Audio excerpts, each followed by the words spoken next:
Bem, pessoal, vamos lá. Então, iniciando aqui nosso encontro, vai ser um encontro rápido, né? Mas eu vou passar aqui para vocês, né, uma atividade para vocês fazerem, né? Que já é o início O dos volume tá todo estudos alto. para uma seleção em mestrado acadêmico, ok? Então, vamos lá. Para que você quer fazer um mestrado? É para você ter uma ascensão no plano de cargos e carreiras, né? Se você for professor, por exemplo, para receber mais, né? Um percentual a mais, alguns planos trazem lá 30%, 40%, né?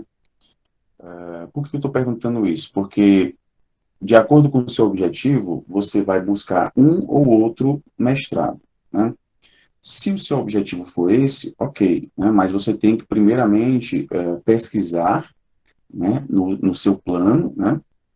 Se esse curso, se essa área, ela vai ser válida, né? Ela vai ser aceita para a sua ascensão, ok? Então, quem é professor deve pensar muito nisso, né? Nessa ascensão.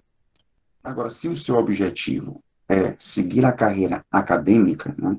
Fazer um mestrado, terminou o mestrado, vai para o doutorado, fazer um concurso para uma universidade, né? Aí você tem que pensar direitinho o que você vai fazer. Por quê? Porque se você se deparar com os editais de concursos públicos para professor universitário, por exemplo, né? Você vai ver que há alguns requisitos, né? Se você não cumprir esses requisitos, você não pode se candidatar a uma dessas vagas, né? Então, você vê lá, por exemplo, na área de letras, né? Você quer ser professor universitário na área de letras, aí tem lá, titulação, graduação em letras português, opa, eu tenho graduação em letras português, mestrado em linguística ou letras. Opa, tem um dos dois. Ok, então, doutorado em linguística ou letras. Opa, eu também tenho um desses dois. Então, eu posso me candidatar a uma dessas vagas. Agora, vamos supor, você quer ser professor na área de letras, né? Mas a sua titulação, ela não seguiu muito bem isso, né? Em que sentido? Graduação, letras, português. Opa, eu tenho graduação em letras português. Mestrado em letras ou linguística? Não, meu mestrado já é em educação, né? Eu não tenho mestrado em letras ou em linguística, eu tenho em educação. Então, eu já não posso me candidatar, né? O que eu quero dizer é que se você quer seguir uma carreira acadêmica, né, o ideal é que você siga sempre a mesma área. Sempre a mesma área, tá bom? Quem for fazer, por exemplo, o Profet, né, mestrado profissional em educação profissional tecnológica, né, pode conseguir, obviamente, né, conseguir a sua ascensão no que diz respeito ao plano de cargos e carreiras, se você for professor, né, mas em relação a um concurso público, né, concurso público, Vana, só por enquanto eu estou no primeiro slide, viu? Os slides são tópicos, tá bom? Então, vê um tópico e eu vou explicando, tá bom? Ainda estou nesse mestrado para quê? Ok? E assim, você quer se candidatar a professor universitário? Aí você já não pode, por exemplo, com o Profet, né? Especificamente nesse caso de letras, tá bom? Porque ele pede um mestrado em linguística ou letras, tá bom? Então, assim, você tem que pensar muito bem, você tem que pensar muito bem o que que você pretende com esse mestrado. E uma vez definido aqui os seus objetivos, aí sim você vai buscar os cursos. Ok? Vai buscar os cursos. Tá bom? Então vamos lá. Primeira coisa, mestrado para quê? Eu quero seguir a carreira acadêmica. Se você quer seguir a carreira acadêmica, siga a mesma linha, de preferência, a sua linha de formação. Eu sou pedagogo, né? Eu me formei em pedagogia. E eu quero seguir a carreira acadêmica na área de pedagogia, né? Na educação. Então, você é formado em pedagogia, o ideal é que você faça um mestrado na área de educação, né? E o doutorado também na área de educação, ok? Na área de educação. Há alguns mestrados que não. não especificam muito a titulação. Por exemplo, você vai fazer o Profept, né? O Profept ele é geral. Qualquer graduado, não importa que área for, pode se candidatar a uma vaga nesse mestrado. Agora, no caso do Prof. Letras, Prof. Letras não. Prof. Letras você deve ter a licenciatura em Letras, deve ser formado em Letras, porque Letras, língua portuguesa, tá bom? O Prof. História, formado em História, e por aí vai, né? O Profept, ele é geral, né? Pedagogia pode sim fazer o Profept. Qualquer graduação pode fazer o Profept, tá bom? Qualquer graduação, não importa que graduação for, você pode fazer, tá bom? Então, uma vez definido aqui o objetivo, para que eu vou fazer esse mestrado, aí você já vai buscar os cursos, tá bom? Então, vamos lá. Segundo passo, identificar as instituições. A gente está falando aqui, pessoal, de mestrados acadêmicos, né? Mestrados acadêmicos. Então, se você quer seguir a carreira acadêmica, já sabe que curso você quer fazer, aí você vai fazer uma pesquisa nas universidades da sua região, né? É claro, pessoal, que essas informações elas não caem do céu, você vai ter de buscar, né? Buscar essas informações. Até porque se você quer ser um pesquisador, né? Se você quer estudar para uma seleção como essa, o mínimo que você pode fazer é buscar essas informações, tá bom? Então, identificar as instituições próximas a você, de preferência próximas, né? Porque a gente sabe que a gente tem colegas que moram em uma cidade e fazem, né, e estudam em universidades de outra cidade, às vezes até mesmo de outro estado, né, estudam em universidades de outro estado, tá bom? Então, identificar as instituições, uma vez identificadas estas instituições, o que você vai fazer? Buscar os programas de pós-graduação, ok? Professor, como é que eu faço isso, né?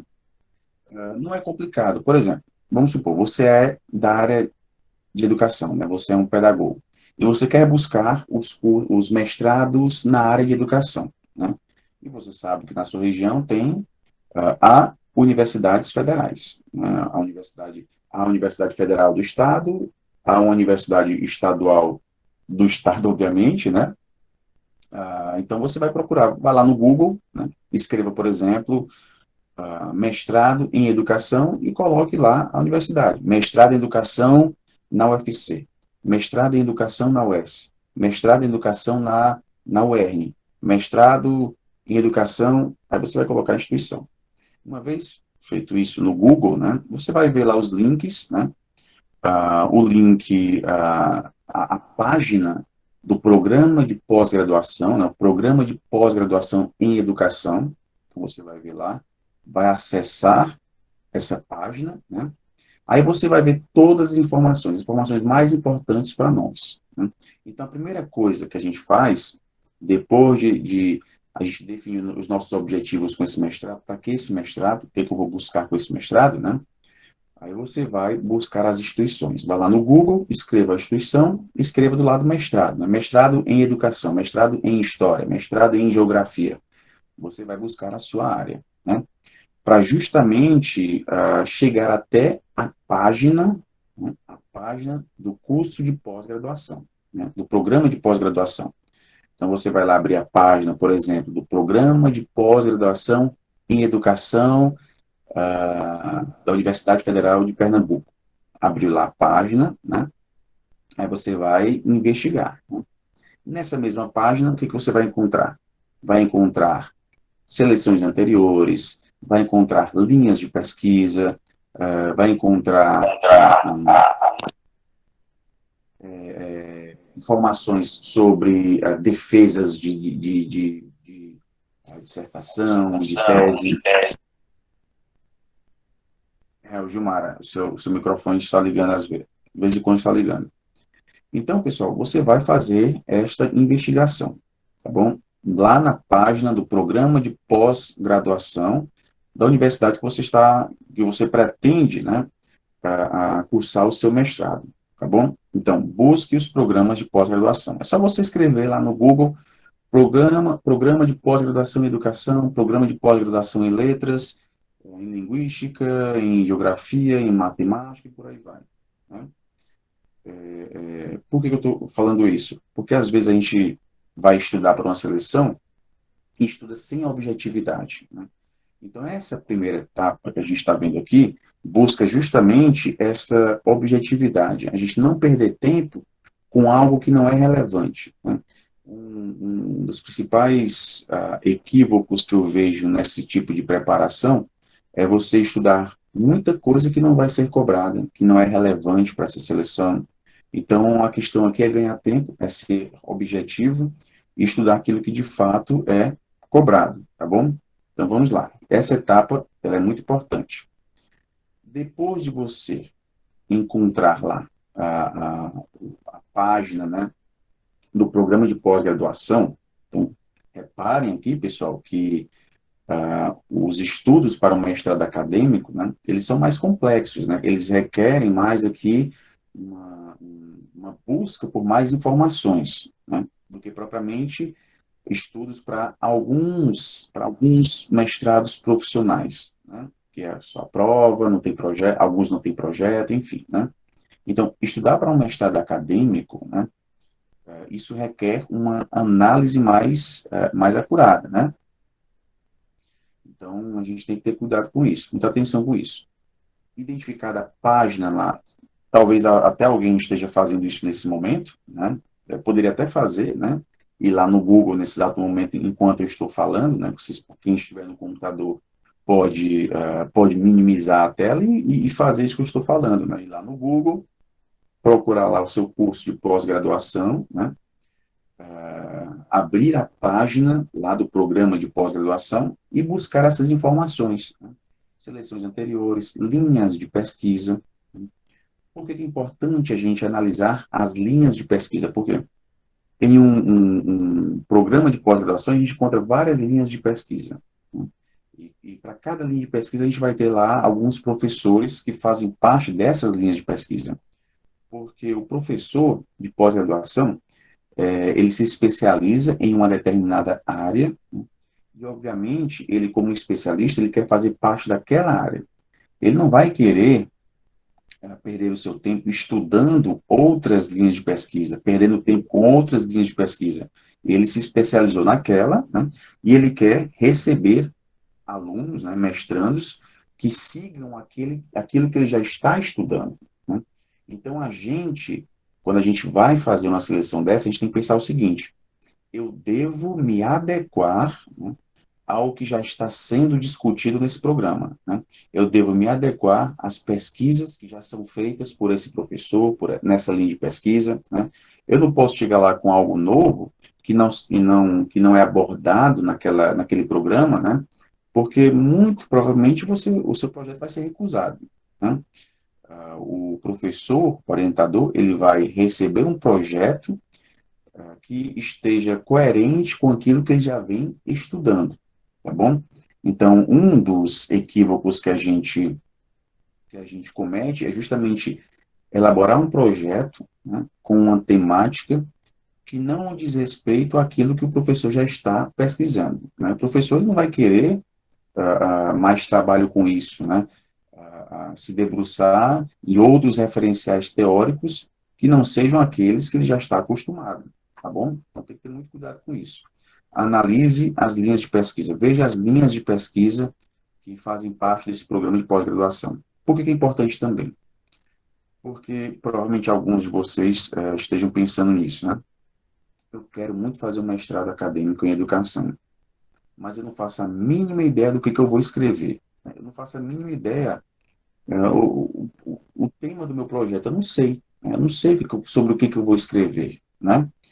Veja lá as linhas de pesquisa, porque nas linhas de pesquisa você vai ver o que já é investigado, né? Aí você pode se interessar por algum assunto que esteja lá, né? Por alguma temática que esteja presente nessas linhas de pesquisa. É como se elas fossem dando a você algumas ideias, né? Algumas sugestões sobre o que você pode investigar, tá ok? Então é bom, principalmente para quem não tem nem ideia. Eu não sei nem sobre o que eu vou me debruçar, né? Eu vou pesquisar sobre o quê, né? Eu vou fazer um projeto sobre o quê, né? Então veja lá as linhas de pesquisa, porque lá nas linhas de pesquisa você vai ver o que já está sendo pesquisado, né? Nas linhas de pesquisa, você vai encontrar também os nomes dos professores, né? Os professores que fazem parte dessas linhas de pesquisa. Aí, como um grande pesquisador que você é, o que você vai fazer, né? Você vai lá na plataforma Lattes, vai investigar o currículo Lattes desse professor, né? O que esse professor está investigando, né? Quais são as pesquisas dele, né? Para ver se o que ele pesquisa, né, chama a sua atenção, ok? Então, identificada a linha de pesquisa do seu interesse, aquela que você achou mais interessante, né, você vai investigar o currículo Lattes ou os currículos, né, desses professores para identificar as pesquisas que eles vêm fazendo, tá bom? Isso pode dar algumas ideias sobre aquilo que vocês pretendem pesquisar, tá bom? Lembre-se que aqui ainda são os primeiros passos para uma preparação para o mestrado acadêmico, tá ok? É isso que eu estou falando, pessoal. O mestrado acadêmico, se a gente comparar com as seleções de alguns mestrados profissionais, em alguns mestrados acadêmicos, a concorrência ela é baixa, que a gente encontra 5 para uma vaga, 3 pessoas para uma vaga, né? Por que a gente não tem tanta gente assim entrando em uma seleção dessa? Porque exige trabalho, né? A elaboração de um projeto, né? Mas isso não é impossível, basta a gente seguir as etapas, ter paciência, né? Ter disciplina para estudar, né? Um mestrado acadêmico, dificilmente você passa em um mês, 2 meses, a preparação já vem de antes, né? Então, se você começa agora a sua preparação, o ideal é que você faça essa seleção no ano que vem, né? A próxima seleção, tá bom? E fazendo isso com calma, estudando direitinho, né? A possibilidade de uma aprovação, ela vai cada vez mais aumentando, né? Então, é só fazer as coisas direitinho, ok? Ah, professor, mas tem um problema, porque assim, eu trabalho muito, eu não tenho tempo para participar de reuniões, de grupos de pesquisa, eu não tenho tempo, né? E essas pessoas que participam desses grupos de pesquisa, esses alunos, né, as pessoas que já estão na faculdade, que não terminaram ainda, elas têm uma vantagem muito grande em relação a gente, né? Eu costumo dizer o seguinte: a vantagem que eles podem ter é justamente já estar estudando sobre algo que vai ser cobrado, né? Então, você vai ter que estudar da mesma forma como eles já estudam nesses grupos de pesquisa, né? Ah, mas isso aí é peixada, só entra quem está no grupo de pesquisa. Muito cuidado com isso. Por quê? Porque os cursos de pós-graduação, eles são avaliados, né? Eles têm uma avaliação, e de acordo com essa avaliação, o curso vai receber uma determinada quantidade de bolsas, tá bom?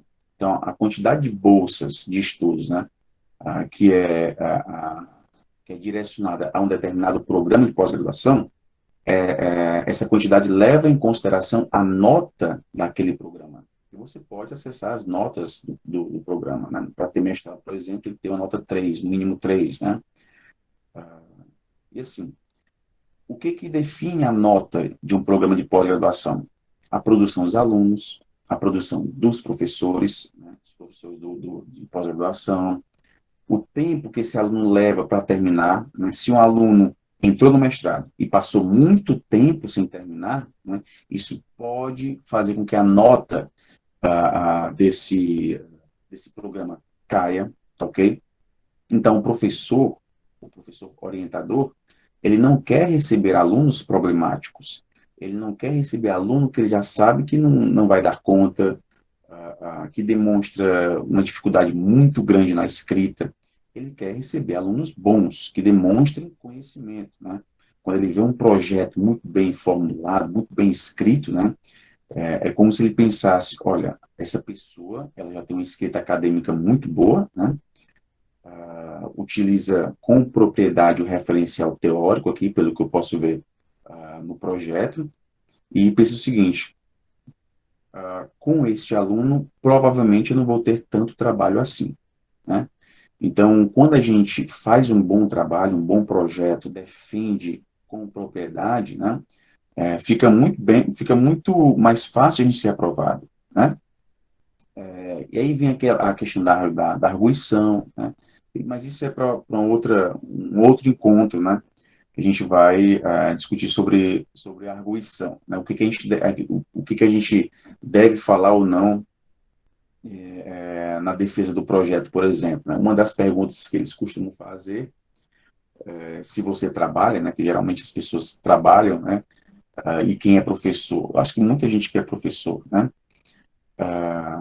Quem é professor vai ter que demonstrar, né, essa flexibilidade para a pessoa que está lhe arguindo. Não, eu vou pedir afastamento e eu vou me dedicar 100% ao curso, né? Mesmo assim, aqui na sua cabecinha, você pensando, né? Vai ser muito difícil eu conseguir esse afastamento, porque depende da secretaria, né? Há secretarias e secretarias. Tem secretaria que é mais fácil você conseguir um afastamento, tem outras que botam muitos entraves para você se afastar e fazer o curso, né? Mas lá na arguição, você vai dizer que vai pedir um afastamento, né? E se não der um afastamento, você pede um afastamento não remunerado. Porque aí não tem como, né? Não, afastamento por motivos pessoais, né? Aí você pede afastamento para cursar. Se você vai se afastar de fato ou não, depois de ser aprovado, isso é uma outra história, né? Porque um dos objetivos que a gente busca é justamente ser aprovado, né? A gente vai ter que ser aprovado. Ah, mas eu queria escrever sobre um determinado assunto. Ó, sobre esse assunto, muito provavelmente você não vai ter o seu projeto aprovado, não. Então, o que a gente faz? A gente faz um projeto para ser aprovado, né? E uma vez aprovado, aí você conversa com o seu orientador sobre essa possibilidade de você ir alterando alguns objetivos, algumas abordagens do seu projeto. Mas só depois de aprovado. A vaga já é sua, beleza. Agora, o projeto, ele deve estar de acordo com aquilo que já vem sendo pesquisado. Não invente, não tente trazer invenções mirabolantes no seu projeto, né? Assuntos que não são discutidos por aquela linha de pesquisa, por mais belíssimo que você ache o seu projeto. Caramba, que temática inovadora, né? Isso aqui vai ser aceito de cara, né? Não, não é assim que as coisas funcionam, tá bom? Faça um projeto para ser aprovado, foi aprovado, pronto, agora já no curso, converse com o seu orientador para ver se você pode fazer essas modificações, tá bom? Então, pessoal, para quem não participa, não tem tempo de participar de grupos de pesquisa, né, que são muito comuns nas universidades, né, isso não impede que você se comunique com esses professores, né? Porque esses professores, eles têm e-mails que são públicos, você pode ver o e-mail do professor, entre no site da universidade, do programa de pós-graduação, vai ver lá o nome do professor, o link do currículo Lattes dele, o e-mail institucional dele.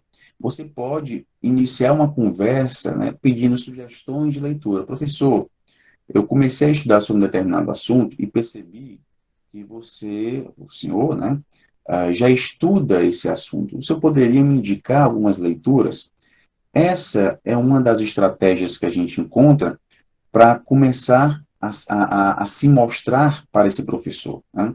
Para a gente começar a se fazer presente, mesmo não participando de nenhum grupo de estudos, aquele professor sabe que existe uma pessoa que está interessado em pesquisar algo que ele já vem pesquisando. Então, você manda um e-mail, pede sugestões de leitura, artigos para ler, né? E muito provavelmente esse professor vai lhe responder, né? Ó, tem esses artigos, tarará, tarará, né?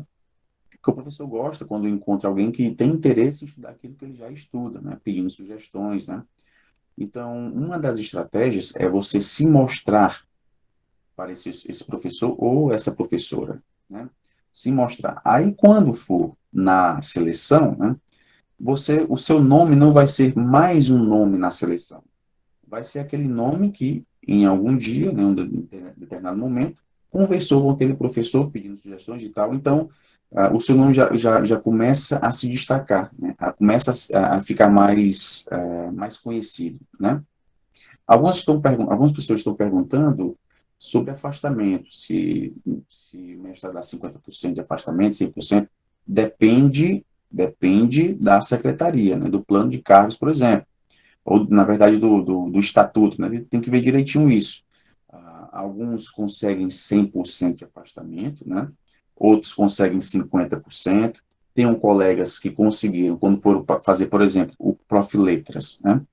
Conseguiram afastamento apenas nos dias das aulas. Então, por exemplo, geralmente o Profiletras, ele tem aulas nas quintas e sextas-feiras, né? Então, a pessoa conseguiu afastamento na quinta-feira e na sexta-feira, né? Trabalha de segunda, terça e quarta. Na quinta e sexta, ela vai lá assistir às aulas do Profiletras, tá bom? Então, assim, depende muito da secretaria, né? Depende, infelizmente, também, né, do contato que você tem com as pessoas que ocupam altos cargos na secretaria, né? A gente sabe que isso existe, né? Não deveria existir, mas existe. Então, fulano de tal conseguiu 100%, mas eu não consegui. Fulano de tal conseguiu 50%, mas eu não consegui. Enfim, né? Eu lembro que quando eu fiz o doutorado, eu não consegui afastamento. Não consegui afastamento, e eu negociei bastante com a escola, né, dos meus dias de planejamento. Eu ia planejar à noite na escola. Nos meus dias de planejamento, que eram diurnos, né, eu planejava de manhã, eu ia para as minhas aulas de doutorado. Então, assim, foi muito complicado você fazer um doutorado sem afastamento, né? Não é ideal, ok?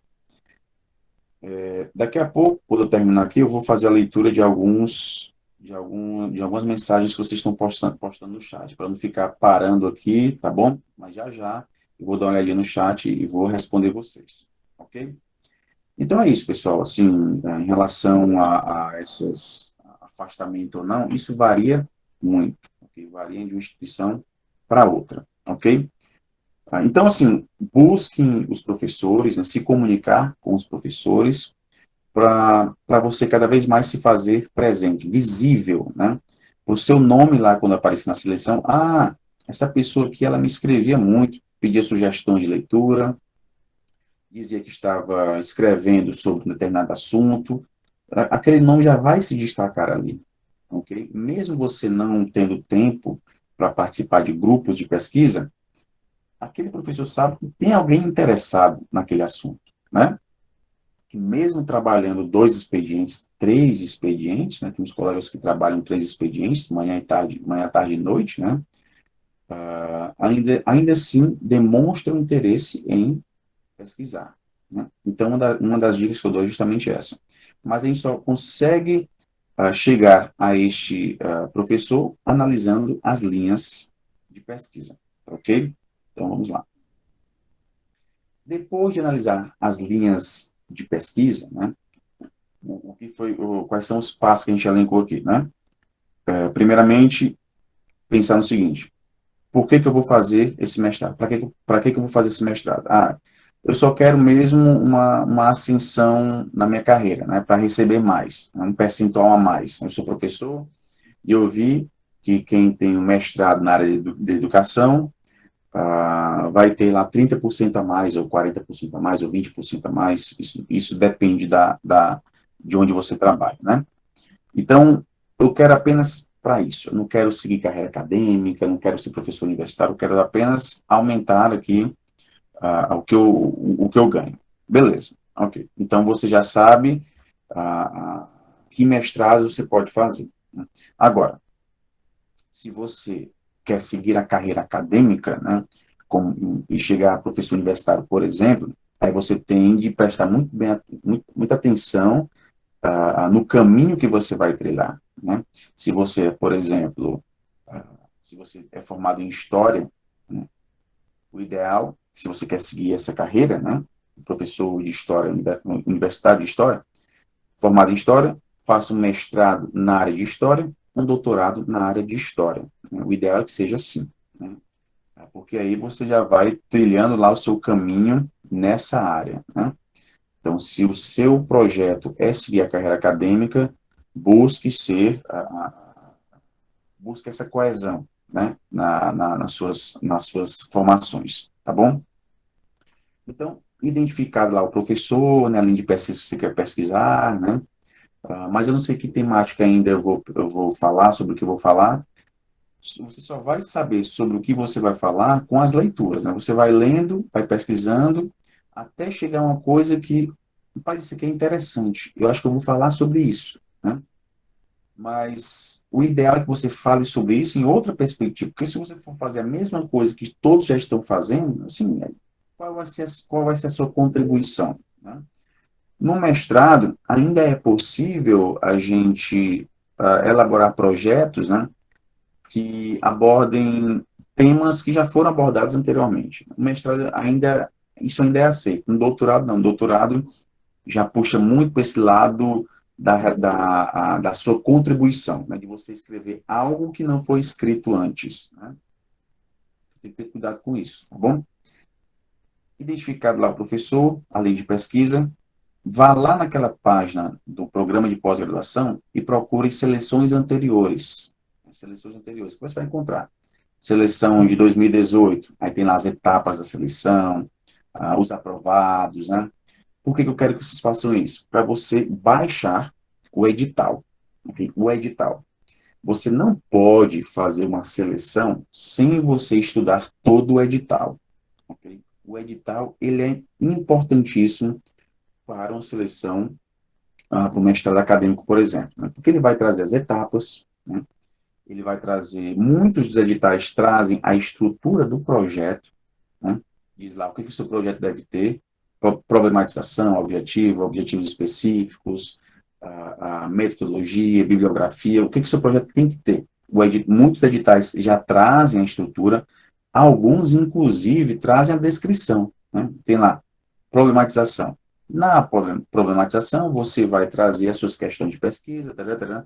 Então, alguns editais já descrevem cada ponto, né? São até generosos, né? Descrevendo esses pontos. Então, o seu projeto tem que ser de acordo com o que está ali no edital, né? Com a formatação que está no edital. Alguns editais trazem até mesmo a formatação, né? Então, é no edital que você vai ver as etapas, se tem arguição oral do projeto, se tem prova de língua estrangeira, né?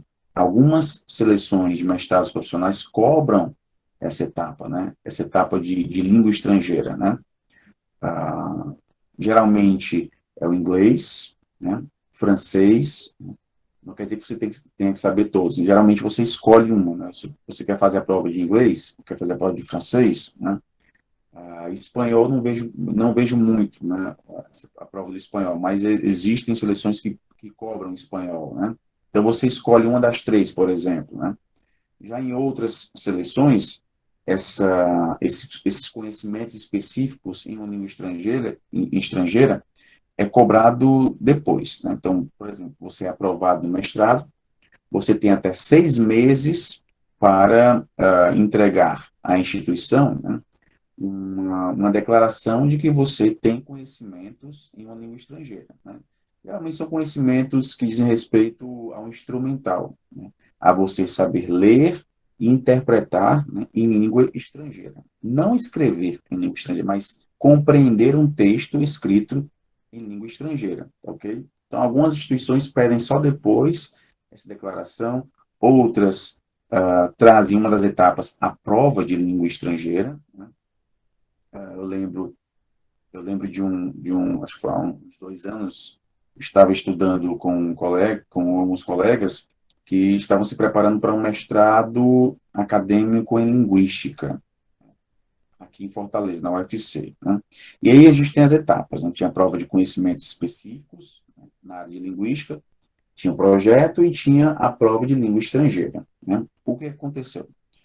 Muitos deles se preocuparam muito com a prova de conhecimentos específicos, estudaram os livros de linguística, né? Devoraram os livros de linguística, ah, ah, passaram muito tempo também no projeto, elaborando o projeto, e deixaram de lado a prova de conhecimentos de língua estrangeira. né? Deixaram de lado, né? Sendo que essa prova de língua estrangeira é a primeira etapa, foi a primeira etapa na época, né? E o que aconteceu? Alguns não passaram nessa primeira etapa, então não chegaram nem a fazer a prova de conhecimentos específicos, o projeto não foi avaliado, por quê? Porque não passaram na primeira etapa, né? É por isso que eu digo, quando você vai estudar para uma seleção como essa, né, não se preocupe com concorrência. Se preocupe em passar em todas as etapas, ok? Por quê? Porque geralmente os aprovados, isso depende também da seleção, né? Mas eu já vi muitas seleções que não tiveram completadas as vagas, né? Então, assim, são 30 vagas. Eram 30 vagas, mas só 16 passaram, né? Passaram em todas as fases. Aí você vê lá, 30 vagas, né? Com 140 candidatos para 30 vagas. Caramba, a concorrência dá o quê? Dá mais de 4 para uma vaga, né? Eita, vai estar complicado. Aí você já fica pensando nisso. Aí o que acontece? Desses 140, só 16 passam, né, em todas as etapas. Então, sobraram aí 14 vagas, né, que eram 30 vagas, né? Então, não pense muito nessa questão da concorrência. Pense em passar em todas as etapas, ok? Então, para quem vai estudar para uma seleção de mestrado acadêmico, estude os editais. Nos editais você vai ver os prazos, vai ver as etapas, né? Você vai ver também a bibliografia da prova específica, né? A grande parte das seleções de mestrado acadêmico traz lá a bibliografia, né? Os livros para você ler, né? Algumas seleções trazem lá 10 livros para ler para todo mundo, não importa que linha de pesquisa for. Já em outras seleções, principalmente seleções na área da educação, né, a gente vai ter para cada linha de pesquisa uma bibliografia própria. Então, se você escolheu a linha de pesquisa, por exemplo, de formação de professores, né, aí você vai ver lá uma bibliografia específica para a formação de professores. Se você escolheu uma linha de pesquisa ligada mais à alfabetização e letramento, aí você vai ver lá uma bibliografia específica sobre alfabetização e letramento. Aí na sua prova escrita, você vai escrever sobre uma temática cobrada especificamente sobre a sua linha de pesquisa, né? Você não precisa ler a bibliografia de outras linhas de pesquisa, não. Você vai ler apenas da sua linha de pesquisa, né? Então, o edital vai trazer todas as informações, né? Eu acredito que a parte mais complicada de uma seleção como essa, né, seja justamente os estudos para a prova discursiva e a elaboração do projeto, né? Por quê? Porque a elaboração do projeto, ela pede uma escrita acadêmica, né? E quando a banca recebe um projeto, né, ela já consegue identificar, né, se aquele candidato tem ou não uma familiaridade com a escrita acadêmica, né? Pelas palavras utilizadas, né? Pelos desvios que aqui e ali aparecem nessa escrita, né? Pelo baixo referencial teórico que aquela pessoa está trazendo em seu texto, pelas circularidades presentes nesse projeto, ou seja, a pessoa escreve, mas não chega em lugar nenhum, é um texto circular, né? Redundante, né? Sem objetividade, né? Então, isso pesa muito na avaliação do projeto, né? A falta de objetividade, a escrita acadêmica, né? Você utilizar-se aqui da língua padrão, né? Seguindo a gramática normativa. Você escreve para uma linha de pesquisa, mas o seu projeto, quando a pessoa lê, né? Mas esse projeto não tem nada a ver com essa linha de pesquisa, né? Tem a ver com outra área, mas não tem nada a ver com essa linha de pesquisa. Por isso que é importante, pessoal, a gente conhecer muito bem a linha de pesquisa, conhecer os trabalhos que estão sendo desenvolvidos por aquela linha de pesquisa, para que o nosso projeto não seja algo que se choque, né, com o que é desenvolvido nessa linha, né, porque senão ele não vai ser aprovado, né? O seu projeto deve estar coerente com aquilo que já vem sendo estudado naquela linha de pesquisa. Então, muitos dos equívocos em projetos para esse tipo de seleção é esse, né? É você escrever sobre algo que não é estudado por aquela linha de pesquisa, ou você escrever sobre algo que já foi muito pesquisado, já está muito batido. É como se a banca, ao se deparar com o seu projeto, se perguntasse, sim, e aí, né? Qual é a contribuição? Né? Isso aqui todo mundo já escreveu sobre isso, né? Assim, está muito batido isso, né? Então, é pensar algo diferente, né? Não que seja algo inédito, mas sim algo que tenha algo de diferente em relação àquilo que já vem sendo investigado. E você só vai saber se aquilo é diferente ou não se você ler os outros trabalhos, né? Realmente o meu trabalho, ele se diferencia daquilo que já vem sendo estudado, tá bom? E esse fator diferenciar, ser diferente daquilo que já vem sendo estudado, é um fator relevante que deve estar presente no seu projeto, né? Porque quando a gente for falar de projeto, aí você vai ver lá que tem uma etapa, uma parte do projeto que é justamente a justificativa, né? Você vai justificar o seu projeto. Por que o seu projeto é importante? Por que ele deve ser aceito, né? Qual é a relevância dessa sua temática, né? E um dos equívocos que eu vejo muito em projetos, né, é a pessoa levar muito as suas emoções para aquele texto, né? Essa temática é muito importante para mim, eu me admirei muito com essa temática, é uma temática que eu adoro, que eu gosto muito. Aí quando você já vem com esses verbos, né, assim, fica muito não pega bem com a escrita acadêmica, né? Não pega bem. Você deve buscar uma linguagem mais objetiva, sem esses sentimentalismos, né, que não pega bem um texto científico, ok? Deve ser mais objetivo. A banca não vai aprovar o seu projeto, porque o seu projeto fala de amor, da importância de cuidar da leitura das crianças, para elas. Não, né? A coisa é um pouco mais bruta, digamos assim, né? Então, a gente tem que prezar por uma linguagem acadêmica. A gente sabe que não existe neutralidade na ciência, né? Mas a gente deve buscar se aproximar dessa neutralidade, né? Utilizando a terceira pessoa, por exemplo, né? Ser mais objetivo, citar as vozes de autoridade, né? Citar os grandes pesquisadores que dizem respeito àquela temática que você está investigando, de preferência referenciais teóricos que já estão presentes naquela linha de pesquisa, né? Ou mesmo você citar o próprio professor daquela linha de pesquisa, porque esse professor ele tem trabalhos, né? E quando você cita algum trabalho dele em seu projeto, é até interessante, né? Como fulano de tal já abordou um determinado assunto, tarará, né? É legal quando você cita um professor da banca, né? Um professor da linha de pesquisa. Porque esse professor ele vai perceber, ó, esse aluno, ou esse candidato, né? Ele tem uma certa familiaridade com a leitura de artigos, de dissertações, né? Então, ele já está lendo esse tipo de texto, né? E, inclusive, ele me citou, né? Ele citou um artigo que eu escrevi para um evento, né?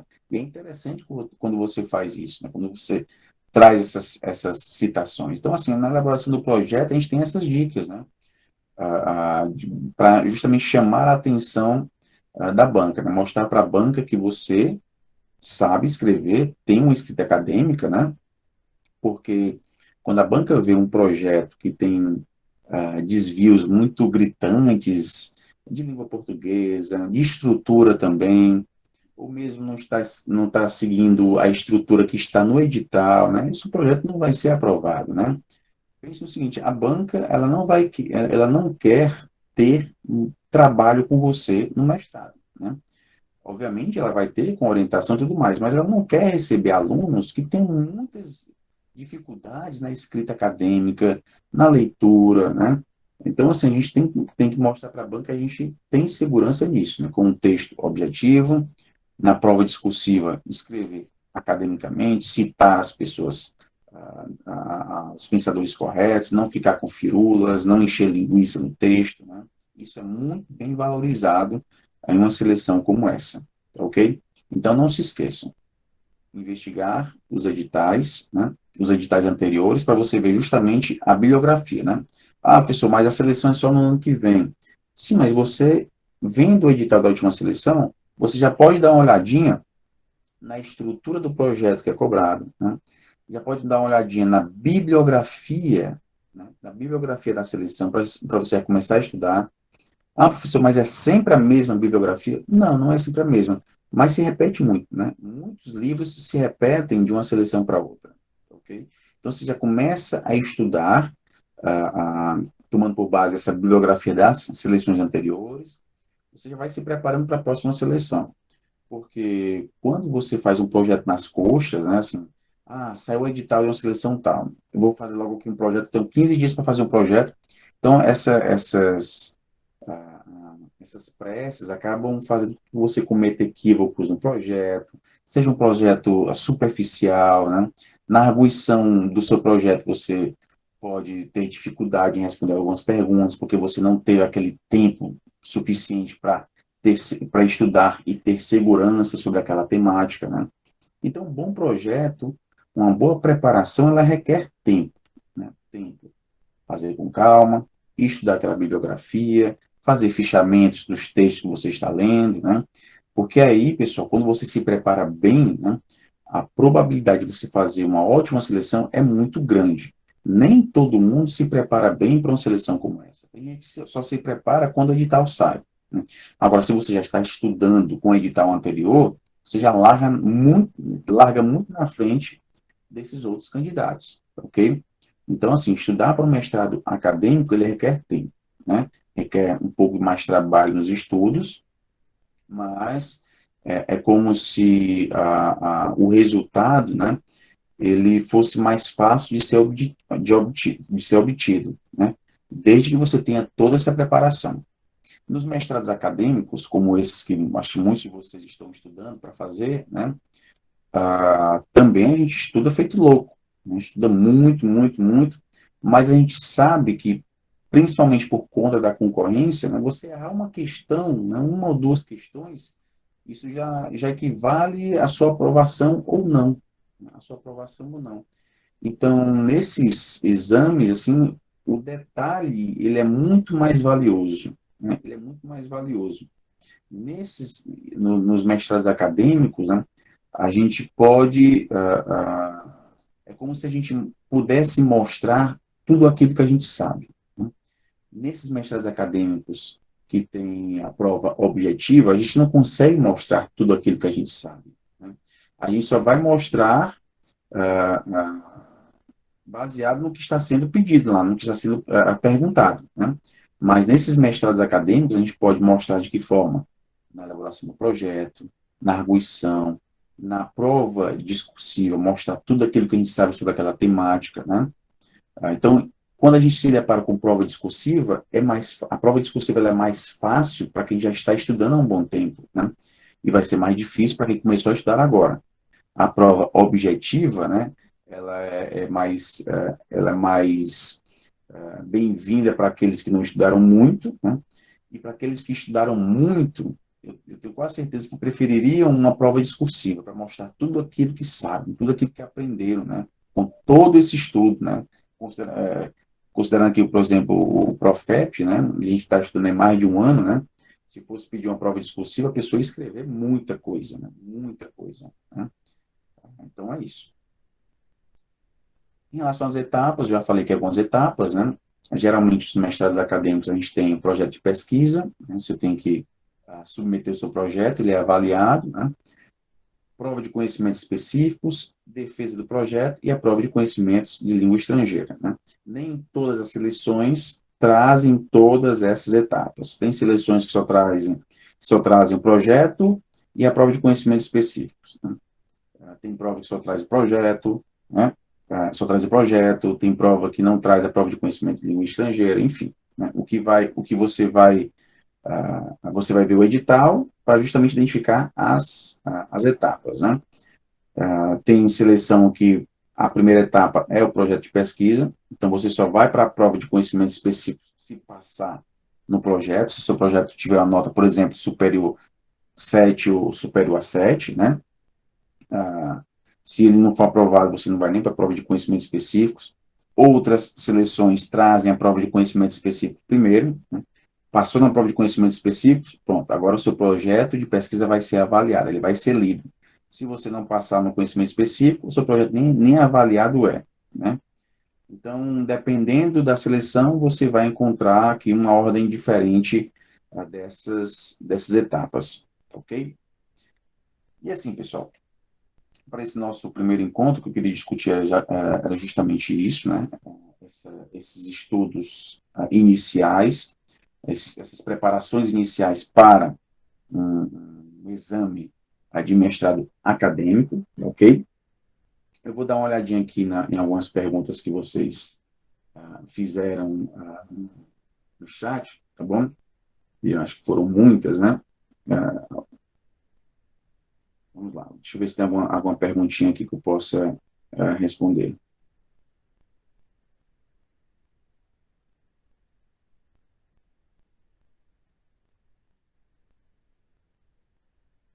Deixa eu ver.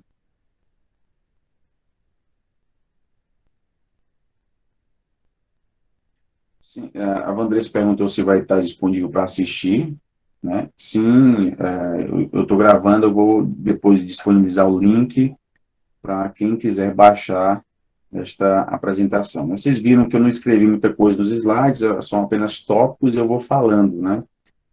Não quis trazer, assim, textos extensos nos slides, eu queria apenas os tópicos para eu ir falando, tá bom? Então, eu vou disponibilizar nos grupos onde eu disponibilizei o link, ok?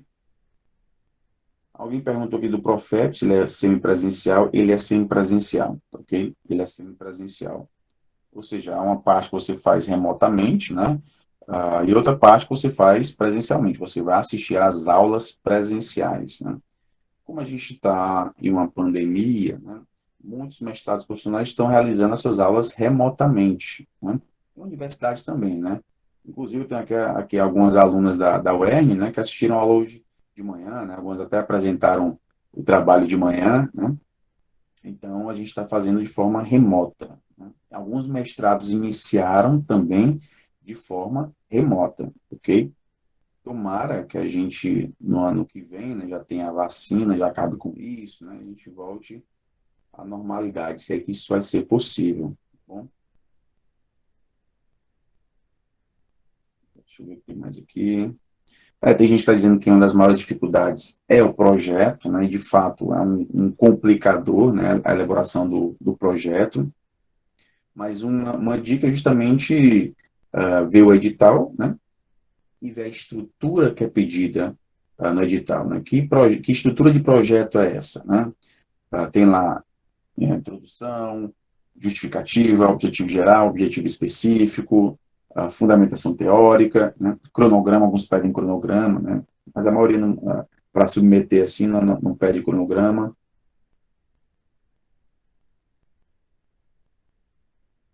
A gente está perguntando quais as desvantagens de um mestrado profissional de letras e um mestrado como o Profet, né? Assim, mestrado profissional e mestrado acadêmico, né, para concurso público, eles têm o mesmo peso, né? Não tem diferença. O mestrado acadêmico vale 5 e o mestrado profissional vale 2, né? Não, não é assim, ok? O que muda, a diferença entre um mestrado e outro, né, é justamente a perspectiva de pesquisa que você vai desenvolver nesse mestrado. O mestrado profissional, ele é um mestrado que tem uma aplicabilidade maior, né? É como se ele... não sei se vocês acompanharam uma das aulas que eu fiz do Profet, que a gente estava até falando, né? Daquela dicotomia, ah, aquele que pensa, aquele que executa, né? Aquele que... o Homo faber, né? E o Homo sapiens, né? O homem que pensa e o homem que faz. Nessa dicotomia acabou se refletindo também no universo da educação, né? Uma educação voltada para o mercado de trabalho, né? Uma educação basicamente tecnicista, né? E uma outra educação, aquela educação propedêutica, né? Uma educação voltada para a continuidade dos estudos. Então, você se prepara para continuar os seus estudos, né? A propedêutica. E isso que a gente já tem na educação básica, né, isso acaba se refletindo também na pós-graduação, né? Uma formação mais voltada para a pesquisa, e aí vem o mestrado acadêmico, ele se caracteriza mais nesse sentido, né, você de formar pesquisadores, né?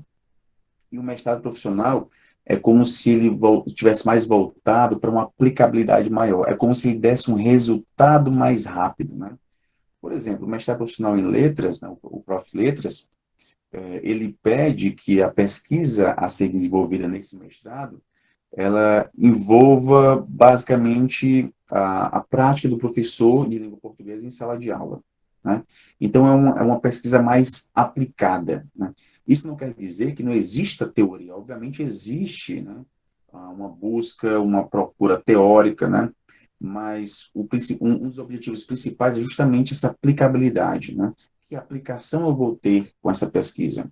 Nos mestrados acadêmicos, a gente já tem uma abertura maior para uma pesquisa teórica, né, do que propriamente uma pesquisa aplicada, né? Então, assim, o que a gente vai ter mais diferente entre os mestrados profissionais e os mestrados acadêmicos é que uns vão ter uma aplicação maior, né, uma questão voltada mais para a prática, né, para o praticismo, e outras, no mestrado acadêmico, a gente vai ter uma importância maior dada, né, à contribuição teórica, né? Mas fora isso, né, a pontuação dos dois é a mesma, vai fazer concurso público, não vai mudar, a pontuação é a mesma, ok? O mestrado profissional tem o mesmo peso que o mestrado acadêmico, ok? O que muda são justamente as pesquisas que são desenvolvidas, né? A abordagem que é utilizada nesses mestrados, né? E tanto é que na aula que eu falei sobre essa dicotomia, né, hoje em dia se valoriza muito os mestrados profissionais, né, há um investimento muito grande em mestrados profissionais, em detrimento dos mestrados acadêmicos, também por conta do próprio tecnicismo, né, já vem o neoliberalismo, né, valorizar os mestrados profissionais, porque eles dariam um retorno mais rápido, né, a, os investimentos que foram feitos nesses mestrados, né? Enquanto que os mestrados acadêmicos não teriam esse retorno rápido como os profissionais têm, né? Isso também, o aumento dos mestrados profissionais, isso também reflete, né, o próprio neoliberalismo, mas isso também é uma outra história que não cabe aqui a gente ficar discutindo, tá bom? Tem mais aqui. Se o Profeps tem direito a afastamento, tem, né? Tem direito a afastamento. Agora, é o que eu falei, né? Depende lá da secretaria, né? Algumas secretarias estipulam lá um percentual, 1% de todos os professores pode estar afastado. Se chegar a esse percentual, ninguém mais pode se afastar, vai ter que se afastar um para um outro se afastar. Então, assim, varia muito de uma secretaria para outra, ok?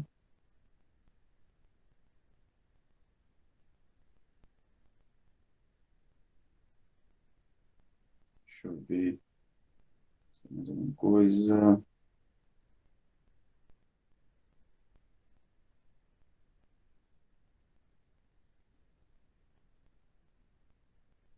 Acho que não. A Florence perguntou na entrevista se o projeto foi aprovado, o que costumam perguntar, né? Assim, eles perguntam sobre o referencial teórico que você vai utilizar, né? Eles leem, obviamente, o seu projeto, né? Nós vimos aqui que você vai falar sobre determinado assunto, né? E você escolheu aqui o fulano de tal como referencial teórico, né? Por que você escolheu essa pessoa, né? Esse pesquisador? Aí você vai defender por que você escolheu ele, né? E essa metodologia, como é que você pretende aplicar esses questionários e tal? Então, eles vão fazer perguntas específicas sobre o seu projeto. Podem também fazer perguntas sobre a questão profissional, né? Olha, eu vi aqui que você trabalha em escola, né? Como é que você pretende conciliar o seu trabalho com o mestrado acadêmico, né? Vou pedir um afastamento, né? Afastamento de 100%. E se o afastamento não for concedido? Eu vou pedir um afastamento por motivos pessoais, né? Motivos pessoais não tem como ser negado. Se está com motivo pessoal, você vai se afastar e pronto. Geralmente é um afastamento não remunerado, né? Eu vou me afastar e pronto. Se de fato você vai se afastar ou não é outra história, né? Mas, né, você vai lá na entrevista, fala isso, né? Mas, assim, o ideal é que você seja sincero, né? Que você seja sincero na entrevista. Mas é aquela coisa, a gente está fazendo de tudo para ser aprovado, né? Mas vamos lá.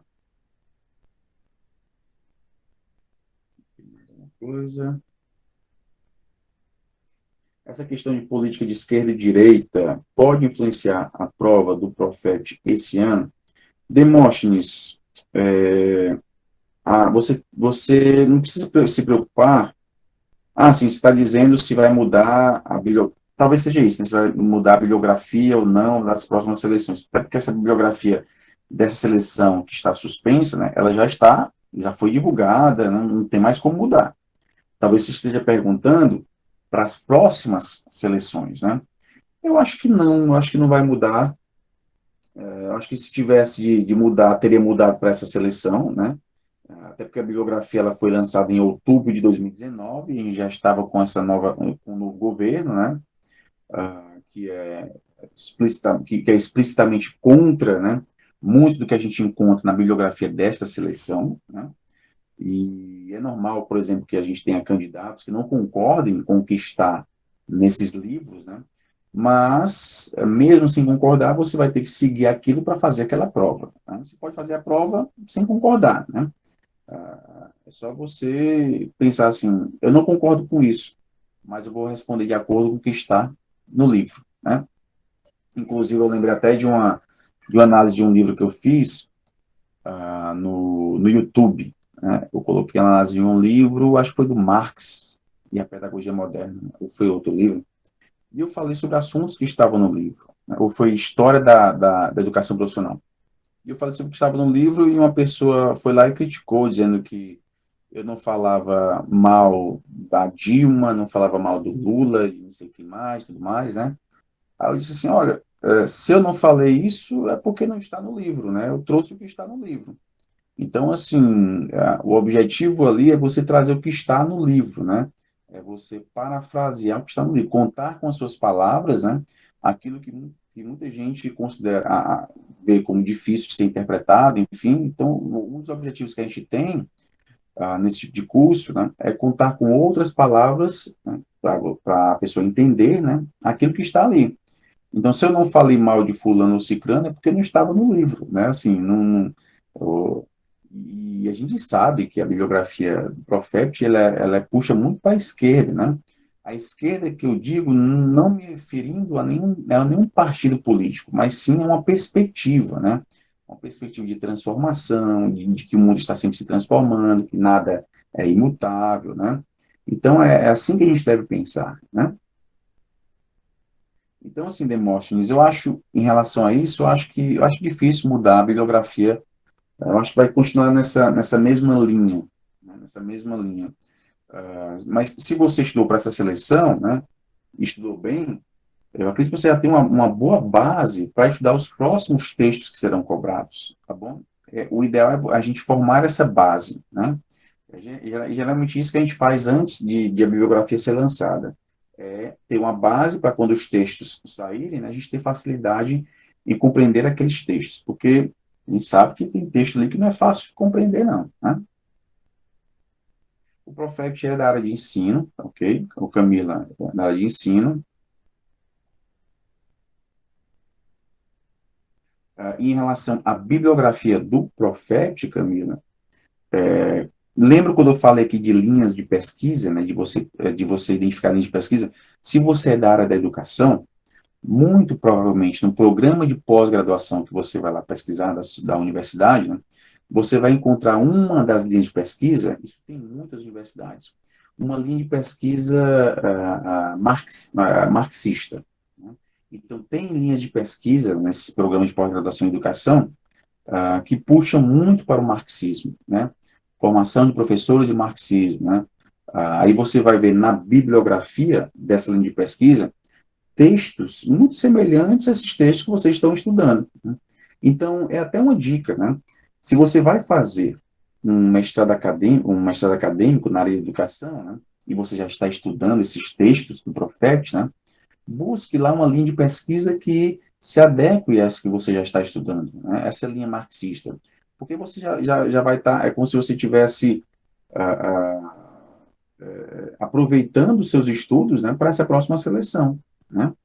Inclusive, o Marx e a pedagogia moderna, que muitos estão estudando, né, foi cobrado também em seleções de mestrado acadêmico, né? Marx e a pedagogia moderna.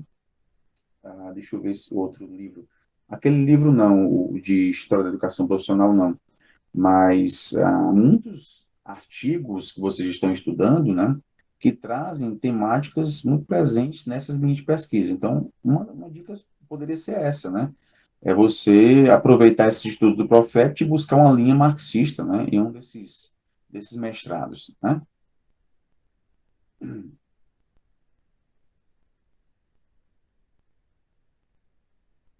Pronto, a tema está falando da área de educação, né? O mestrado acadêmico em educação. O mestrado acadêmico em educação, você vai ver as linhas de pesquisa, né? Há linhas de pesquisas voltadas para a formação de professores, há linha de pesquisa voltada para letramento, alfabetização e letramento, há linhas de pesquisa voltadas mais para o currículo, né? Então, é como se essa área de ensino, que você está perguntando, a diferença entre área de ensino e área de educação, né? É como se o ensino tivesse inserido na própria educação. Na educação é um campo mais amplo, né? Ensino de língua estrangeira, ensino de matemática, por exemplo, ensino de matemática, ensino de história. Algumas dessas linhas de pesquisa, né, estão presentes dentro desse campo mais amplo que é a da educação, né? Então, dentro do mestrado em educação, você pode encontrar linhas de pesquisas mais específicas, né? Ensino de matemática, ensino de história, ensino de geografia, tá ok? Então, é como se fosse algo mais específico dentro dessa grande área que é a educação. Eu acredito que boa parte dos que estejam presentes aqui sejam da área de educação, né? Sejam professores, colegas formados em letras, na área de pedagogia, né? Acho que boa parte seja aqui dessa área. Outros autores do MHD, acho que é do materialismo histórico dialético, é isso a lei que você está falando, materialismo histórico dialético, ok? Olha, autores na área de educação que você pode utilizar, que eu vejo geralmente são cobrados, né? Tem um Gramsci costuma ser cobrado, né? Um Antônio Gramsci. A gente pode ter aqui o Ricardo Antunes, mas ele vai mais para a área da sociologia, né? Mas a gente encontra, ah, deixa eu ver aqui, obviamente a gente não pode esquecer do Dermeval Saviani, né? O Dermeval Saviani é um dos nomes mais conhecidos, né? Da educação, na área de educação, né? Aí você lê aquela história das ideias pedagógicas no Brasil, a pedagogia histórico-crítica dele também, né? Tem o Saviani, o Antônio Gramsci, né? Alguns mestrados cobram a ideologia alemã, né, de Marx e Engels, né? Ideologia alemã não é um livro fininho, não, é um livro bem grossinho para ser lido, né? Alguns pedem o Mesaros, né, Stefan Mesaros, para ler esse que vocês estão lendo, a Educação para Além do Capital, né? Costuma ser cobrado em exames de mestrado acadêmico. Isso na linha de pesquisa específica do marxismo, né? Costuma ser cobrado também, né? Deixa eu ver se eu lembro de outros. Eu fiz algumas análises no curso, né, de alguns livros, né? Eu acabo esquecendo aqui, mas eu posso depois dar algumas sugestões. Tem a dialética da educação. Inclusive, eu coloquei até no YouTube as aulas desse livro, né? Eu falo da dialética. Enfim, eu posso deixar aqui depois o contato. Vocês têm também, eu faço parte dos grupos do Profept e do Profiletes. Vocês podem me achar lá no grupo, né? E perguntar no Facebook, por exemplo. Estou no Instagram também. No YouTube, vocês podem ter um canal no YouTube onde eu posto várias aulas nesses mestrados que eu falei aqui para vocês. É só você no YouTube colocar lá meu nome, Antônio Felipe Aragão dos Santos, e você vai ver lá o canal com, acho que tem mais de 100 aulas lá postadas, né? E é isso, né? Vocês podem depois conversar comigo, pedir alguma sugestão de leitura, e eu vou passar para vocês. Nesse primeiro encontro, que eu queria passar é justamente essas primeiras etapas de preparação para um mestrado acadêmico, né? Estudar o edital, ter esse primeiro contato com as linhas de pesquisa, investigar, né? Fuçar mesmo, né? A página da internet desse programa de pós-graduação, conhecer os professores, conhecer as linhas de pesquisa, ver como é que foram as seleções anteriores, para você já ir se familiarizando, né? Para que a próxima seleção você já esteja muito bem preparado, já conheça as etapas, né? Seja algo mais tranquilo. A gente sabe que, obviamente, no dia da prova você não vai estar tranquilo, né? O nervosismo é normal, mas que seja um nervosismo que você tenha, mas você estando preparado, né? A gente pode até mesmo se preparar para o nervosismo, tá bom?